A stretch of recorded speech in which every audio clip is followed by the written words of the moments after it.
Zion Williams made an appearance yesterday and talked about his diet. The NBA has started a new in-season tournament, and the Dame Lillard drama continues. This is the Rival Fantasy Podcast.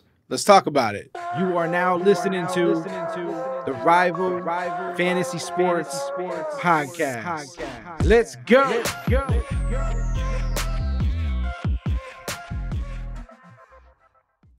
A player that I feel like we are talking about every single week for a different reason this NBA offseason is Zion Williamson. And at one time, it's about women and people he's paying, and he's having a baby, and he's dating. You know, he's just out there doing a lot of crazy stuff right now. And if you haven't seen it, it's all over Twitter. It's all over the internet. Everybody's talking about it. So it started with the women he was dating and having babies. If he's having a baby, congratulations and good luck with it. But we were also talking about his diet, his weight, his injuries, his game overall. All these things are constantly just a topic of conversation. I mean, the dating and stuff, the women, that's all new. But the diet, the food, his weight, his injuries, all these things are constantly talked about with Zion just because of simply the fact that he hasn't stayed healthy very long. He kind of goes in and out. When he's healthy, he's fantastic. There's no question about it. One of the best players in the league. When he's not healthy and he's sitting on the bench and his team is winning or losing, you're always going to talk about a guy like this. His name came up during the draft, potentially, in trade talks. We don't know if that was something that the Pelicans themselves were pushing or other teams were just kind of fishing to see if they can get in there. But his name just keeps popping up in headlines. And just recently, they were talking about his game and what he's willing to develop and not develop, what he's working on, supposedly, apparently, allegedly. But then he actually made an appearance himself on the Gilbert Arenas show and talked about some other things too. So I just want to dive into a little bit of this. Obviously, there's plenty out there to digest. If you want to go more in depth with it, let me know. We can definitely do more content on Zion Williamson, directly, but let's just kind of glance over some of the, the hot topics that are popping up right now for him. And again, one of those being the conversation of his game. NBA Central here posted this from Rick Bucher. Zion Williamson reportedly has no interest in developing a floater and pull-up jumper per Rick Bucher. Where are the floaters? Up and under layups, his pull-up jumpers at the elbow. Now, from what I've been told, he's shown no interest in developing those tricks that Blake Griffin learned along with decent three-point shot when the injuries started to pile up for him and allowed him to single-handedly drag the Detroit Pistons to a playoff berth. Again, this is, Rick talking. I don't know where he's getting this information from. Obviously, these guys always say sources. We don't know who his source is. We don't know if it's someone who's just not a fan of Zion, is just trying to put it out there. A lot of times when it comes to these things where there's sources, you have to really question who is the source, right? Like, are guys just creating content and they're just trying to, create clickbait and create conversation, which I'm not mad at. Do your thing. Or are they actually getting legitimate sources? Or are these just people who are pretending to have this information, pretending to know this, and they just want to kind of, spread this stuff out there, whether it's to hurt Zion, whether it's just because they're just hungry for attention and want the conversation flowing, whatever the case may be. It's hard to believe that Zion isn't working on ways to elevate his game. Again, he's a basketball player, an elite level basketball player. There's no reason to believe that a player of his caliber doesn't want to continue to get better, right? Unless he's distracted. There's potential to be that he's distracted, right? We've seen some things this offseason that say he's a little distracted. I would say him being distracted is definitely potentially an issue. But I don't think that's stopping him from, improving his game. One of the reasons why I believe that he is working on his game always and that he's not, not willing to adjust and willing to adapt and willing to improve is because when he was on the Gilbert Arenas show, he said this, man, I'm just a hooper. So when I'm sitting on the sideline watching my teammates in certain games and they're losing, I'm like, man, shit, I know if I was out there, I could change the outcome. And so this is more of, he's not responding to the, is he working on his game? Is he trying to improve? What he's working on here is just, or what he's referring to here is the comments about, him not caring about the Pelicans or not caring about his teammates, not caring about basketball because he's always injured. He's always on the bench. So, people are going to always, kind of throw slander his way, especially frustrated Pelican fans. So in this case, that's what he's referring to. He's saying that, people are doubting my love for the game or doubting, my passion to win or help my teammates. But when I'm in that situation where my teammates, need me and I'm on the bench and I'm looking at us losing, and they're not always losing. They're a really good team in general, but when they are losing, he sees it as like, man, I could be helping them. And I know I could help us, get out of this situation, maybe not lose some of these games that we're losing because I'm that much of a difference maker. So when you say he's not willing to improve, it's kind of hard to believe that, right? Just athletes in general, especially ones at the top of their game. I mean, at any level, they're always looking to improve. They're always looking to add things into their, array of their arsenal of weapons. It's hard to believe that a player of his caliber just isn't willing to work on that. Like, you don't get to that level without the will, the want, the need to be great. Now, did he get a bunch of money, get distracted by women, all these kind of things? He's young. That's 100% possible. But when you think about it, he's only like 23 years old. We talk about Zion like he's super old, but when you think about it, when you're 23 years old, he's got lots of time to improve, plenty of time to improve his game. You don't give up on a guy like that. Same thing with the Ja Morant situation, right?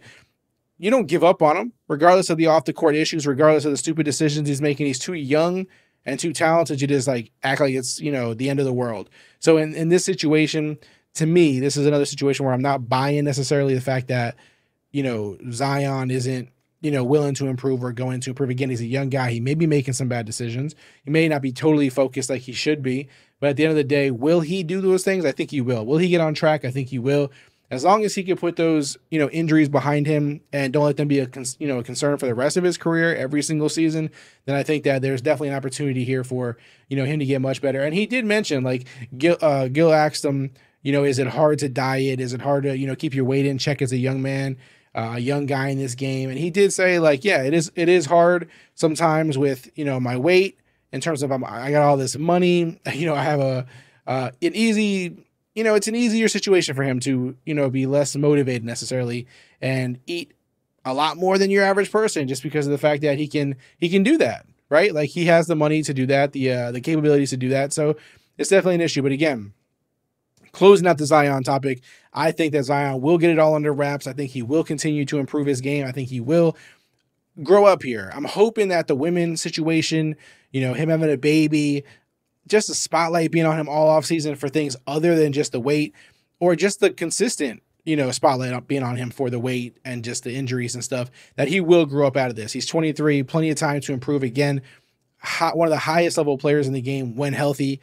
And so I don't think this is going to be a continued issue for him.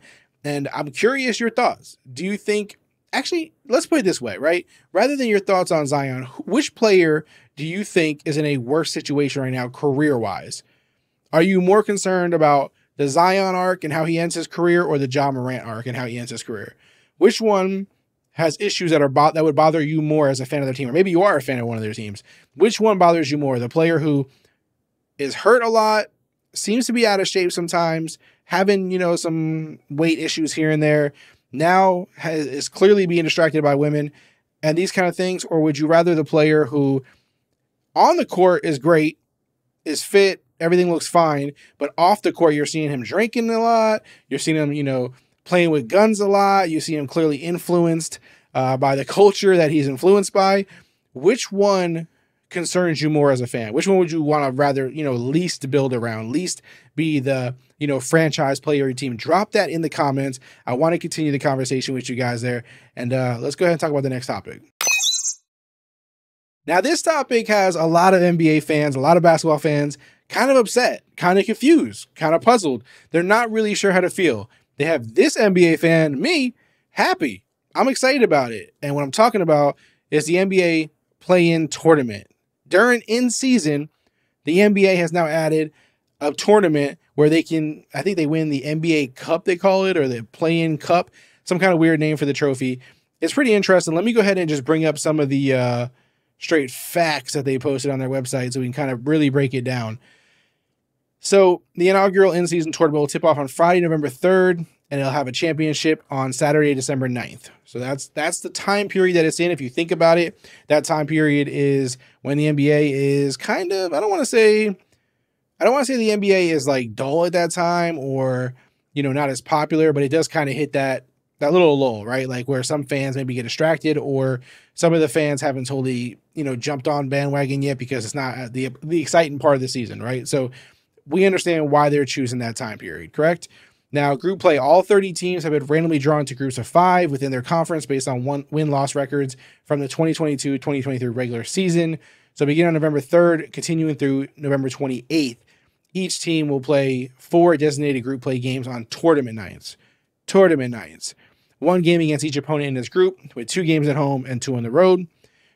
Again, interesting. Nothing to knock here necessarily, right? Like, I'm not disturbed by this.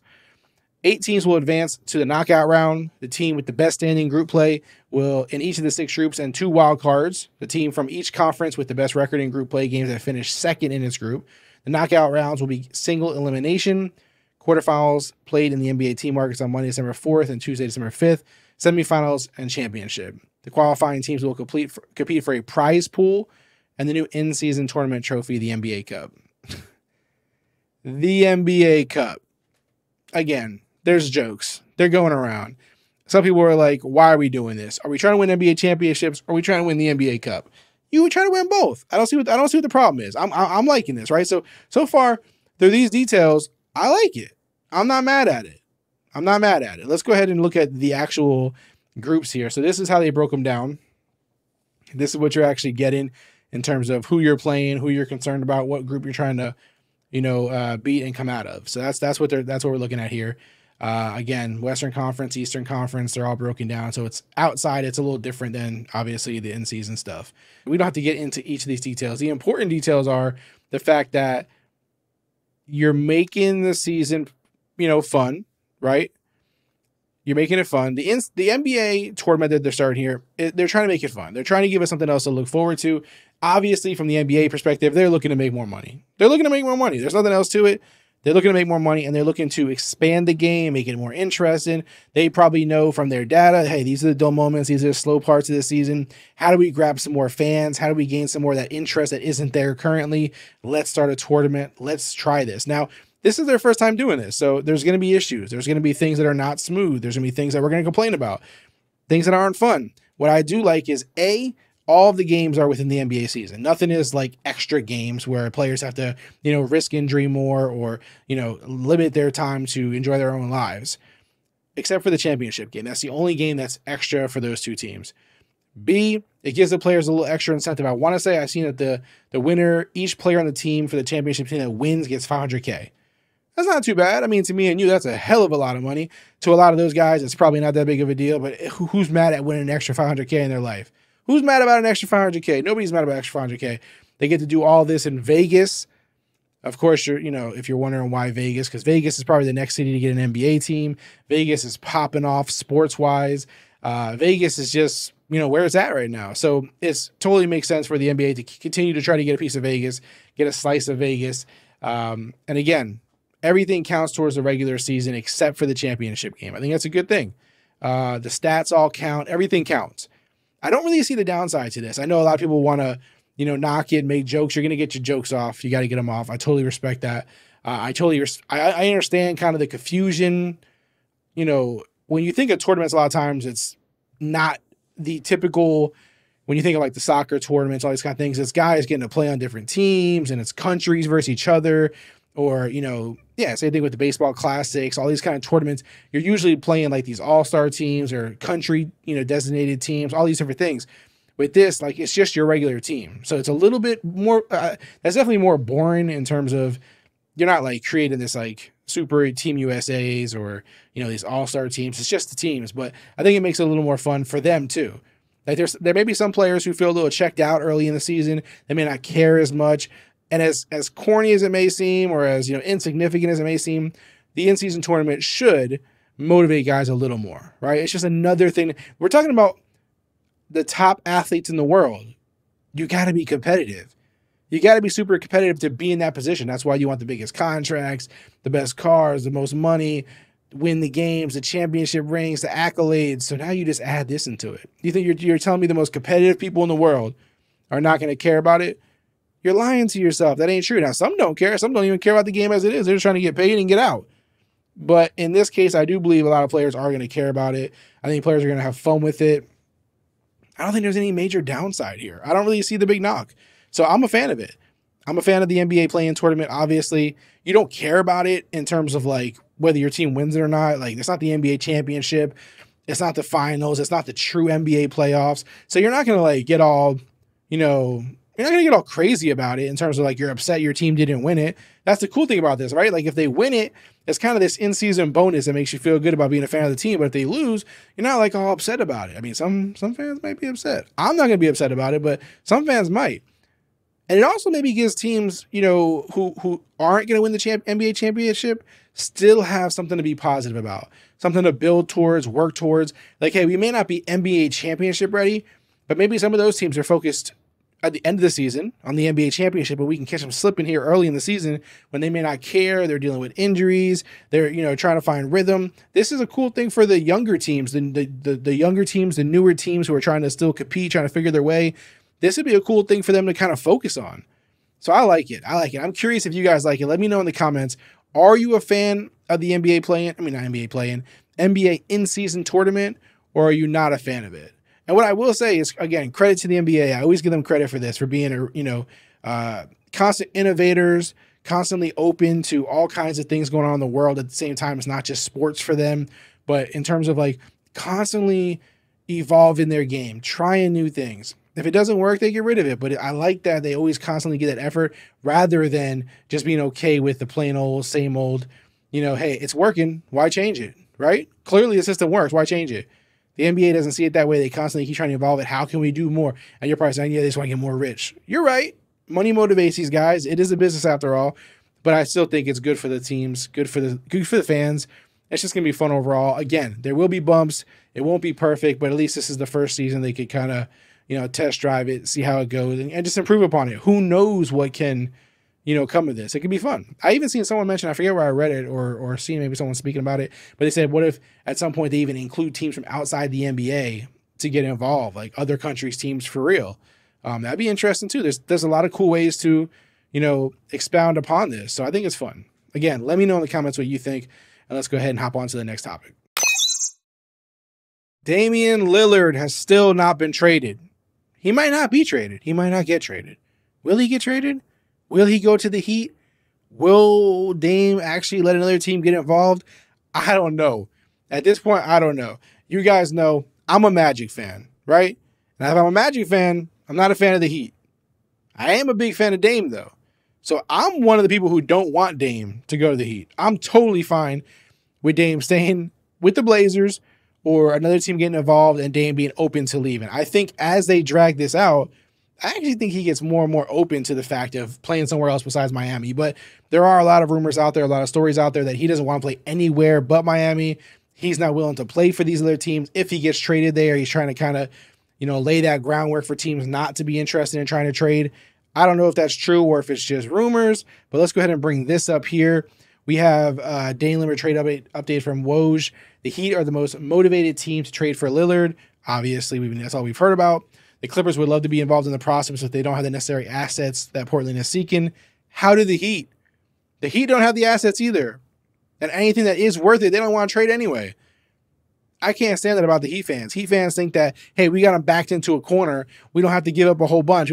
As long as we can keep a bunch of these young guys that we really like, or at least one or two of them. What? You shouldn't get to keep nothing.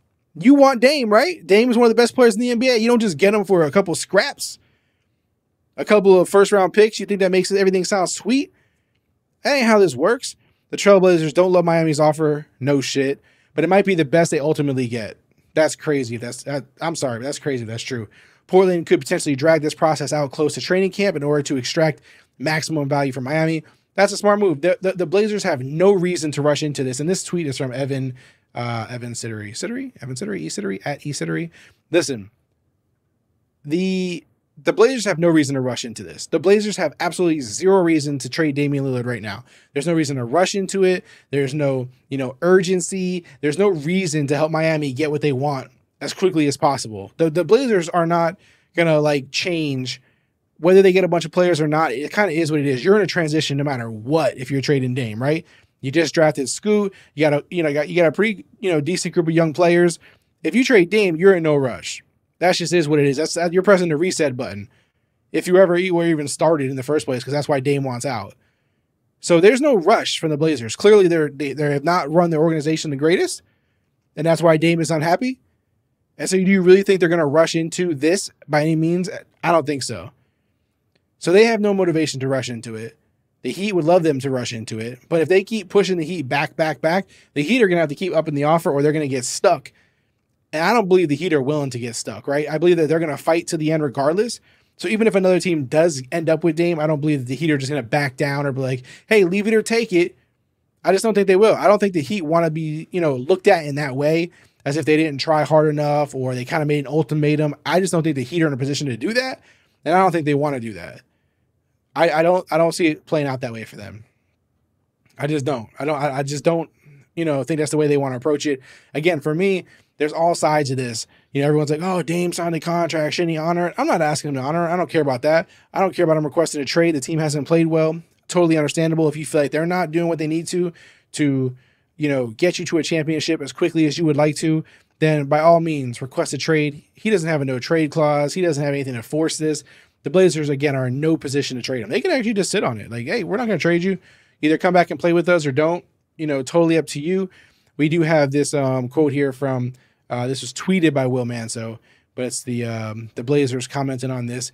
And it's Blazers GM Joe Cronin explained how Damian Lillard's request to only be traded to Miami Heat makes things tougher. As a team, you always hope, that you have more options. He adds, it's something we'll have to work through. Again, will they eventually honor it? You see a lot of people saying that if they don't honor it, it's messed up. If they don't honor it, it looks bad for the Blazers, right? Like Dame's done nothing wrong to them. He's done nothing to, deserve to not get traded where he wants to, do right by this guy who's giving your organization everything. That is one way to look at it. I don't believe that they trade him somewhere else that veterans will not want to sign there or players won't want to sign there. Players are ultimately going to chase the money. Like at the end of the day, that's what they're going to do. There's not many players who will refuse to chase the money and will just literally cut off, options entirely, unless it's just a super, super, super bad situation. And by any means, even if they did that and put themselves in a situation where it didn't look good, the organization could adjust to kind of fix the situation, put a Band-Aid on it, and make people forget. We live in a culture where things move so fast, news changes so fast. Someone's a bad guy today, they're a great guy tomorrow. We forget all about it. So listen, it's not going to be any different for the Blazers. If people don't like what they do today, it's not like they're going to be cursed for 100 years. It's not the way it plays out. So in this case, again, I'm not mad at it. I think, the Blazers should take their time. I don't have no issue with Dame requesting the trade, even though he signed a contract. I know there's going to be people in the comments like, hey, I hate when players do this. I hate when players sign contracts for 6 years, 4 years, 3 years, and they demand to be traded. I hate it.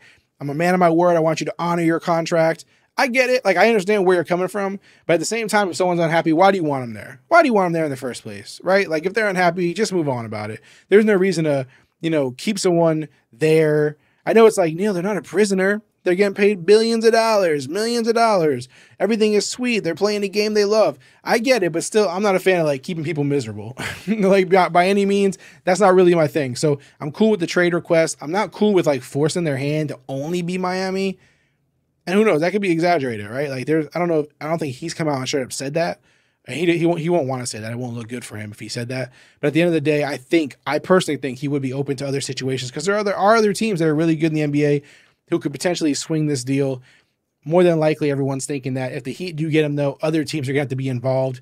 And again, what's the motivation for them? There's got to be something in it for them that they really like, whether that's Miami throwing assets in there, whether it's the Trailblazers throwing things in there, or if it's those teams, throwing assets back and forth to each other. I don't know.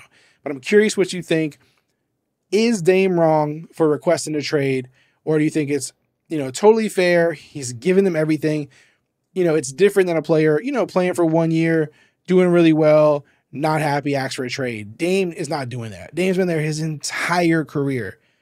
And he's never complained. He's never made a big deal about it. He's crushed it every single year. There's not like he's been dealing with injuries or not showing up or, he's had all these down seasons. He is like clockwork, Dame. You know what to expect every single time. So I'm not mad at Dame's request. I hope he ends up where he wants to end up. I hate if it is the Heat because I'm not a Heat fan. Not that I want him to go to the Magic either, but I just don't want to see him go to our rival. You understand? But again, ultimately, if he's happy, we're all happy. It is what it is. Will they win if they get Dame? It'll give them a much better chance. I don't think it locks anything in for them though. I still think things are difficult. When you look at the West and some of the other teams that are rising up everywhere else across the league, I think the Heat, whether they get Dame or not, are still going to, it's not going to be a cakewalk, to the NBA Finals. So either way, it'll be a fun season regardless. We got the play-in. We got Zion trying to get his weight in check. Hopefully he stays healthy. Summer League has been fun. Lots of young, talented players coming into the league, although don't get crazy. I see a lot of people see players ball out in Summer League and they get too excited. Relax. It's just Summer League. It's not that serious. Whether a player plays really good or a player plays really bad, it's just Summer League. You know what I'm saying? It's just Summer League, so relax. Other than that, guys, I appreciate you for watching. If you've been watching this whole time, you're the best. You're the best. I really love you guys. The subscribers keep going up. The views keep going up. The likes keep going up. The love keeps going up. And it's all because of you guys. We cannot thank you enough. All we could do is try to continue to put on a great show for you, improve it episode by episode, pour out more content, and of course, improve the Rival Fantasy Sports platform, which I want you to check out. I got a link down in the bio for you in the description. I keep saying bio. I got a link down in the description for you so you can get a match bonus up to $200 on your first deposit, as well as a $25 voucher just by using that link in the description. Use that link in the description. $200 deposit, up to $200 deposit match. You don't have to deposit $200, and then a $25 voucher just by using that link in the description on your first deposit when you sign up. Again, the best DFS platform around. We just rolled out NFL mock drafts. You don't want to miss that. They're a lot of fun. So lots of stuff there for you guys to do. Check it out at Rival Fantasy on Twitter, Instagram, TikTok, even on Threads now. Yes, we are on Threads. We've made the push to Threads. We've gone everywhere. Wherever you request us, we will be. Not everywhere, but you get the point. We try. So follow us on there. If you do follow us on there and you want to follow back, just send us a tweet, DM, message, whatever it is. Hey, I watched the show. I love it. Or I listened to the podcast on Spotify or Apple, whatever the case is. Can you please give me a follow back? I will do that. If you don't, I might miss you. There's a lot going on, so it's hard to see all the time. But hit us up on any of the social platforms, or my greatest place to chop it up with you guys is here in the YouTube comments. I love it there. I don't miss any comments. If you drop a comment right now, I will respond to you. I promise. It's my word. I promise. Just don't do nothing weird. Don't do nothing crazy. Just have a good conversation. Let's continue this down in the comments. Guys, that's it. I'm out.